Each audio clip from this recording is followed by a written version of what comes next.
Hakotar hapangwai saklaijak gota labor court no tangai chanai lukuroni bagai hamia hane dakti roshanani khobui kai suku sanmung no tei sa salo Tripura Pradesh Congress ni sakthar mungbai hasini kaijar hangkor gnangi no hangkor fani thani deputation blai yapharjaka bodoni bukhaktei saklaijak ma haikeno Agartala Pradesh Congress Bhavan biskani simi himboto khlai thangai salthang hangkor fani thani Tripura Pradesh Congress ni loaji mungbai deputation blai yapharjaka আপনারা সবাই অবগত আছেন যে গত 21 November থেকে দেশে জানিয়ে দেশের শ্রমজীবী মানুষ কৃষিজীবী মানুষ বেকার যুব সমাজ সকলেই উদ্বিগ্ন ছিল প্রতিবাদ মুখর ছিল যে আমাদের দেশের স্বাধীনতার পর থেকে প্রচলিত শ্রমজীবী মানুষের স্বার্থে যে 29টা শ্রম আইন এগুলিকে মোদিজি পরিবর্তন করে প্রধানত কর্পোরেট এবং সাম্প্রদায়িক শক্তি যে গাঁটছড়া এই তাদের স্বার্থে শ্রম কোড 4টি শ্রম কোড করার যে উদ্যোগ তার বিরোধিতা করে আসছে সংসদে তাদের সংখ্যাগরিষ্ঠতার জোরে একে পাশ করিয়ে নেওয়ার পর গত 21 তারিখ তা লাগু করেছে এটা দেশের শ্রমজীবী 90% মানুষকেই এই আইনের আওতার বাইরে রেখে দিয়েছে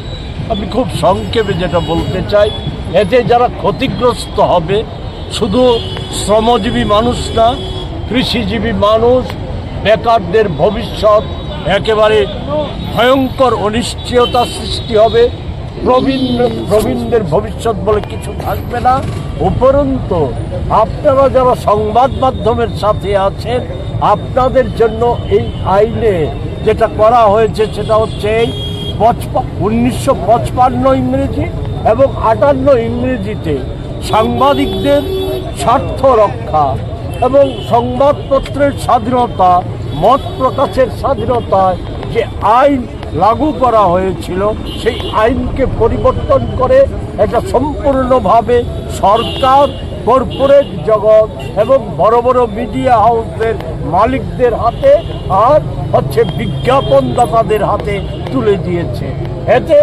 সাংবাদিকদের যে ন্যূনতম নিরাপত্তা এটাও বিঘ্নিত হবে এটা প্রত্যাহারের দাবি সহ রাজ্যের শ্রমজীবী কৃষিজীবী মানুষের স্বার্থে দ্রব্যমূল্য বৃদ্ধির বিরুদ্ধে 9 দফা দাবিতে আমাদের এই আজকে রাজ্য ভিত্তিক 8টা জেলা সদরে আমরা ডিএম অফিসের মাধ্যমে আমরা রাজ্যের মুখ্য সচিবের কাছে 9 দফা দাবিতে স্মারকলিপি পেশ করার উদ্দেশ্যে আমরা আজকে এখান থেকে মিছিল আমরা সংগঠিত করছি এখান থেকে আমরা ডিএম অফিসে যাব সেখানে আমাদের এক প্রতিনিধি দল সেই দাবি সনদ তুলে দেবে দেওয়ার পর আমরা বিশদে এই যে সামগ্রিক বিষয়টার উপর আমরা সেখানে একটা সংক্ষিপ্ত সভা করার চেষ্টা করব এটাই ব্যুরো রিপোর্ট খুমপুই।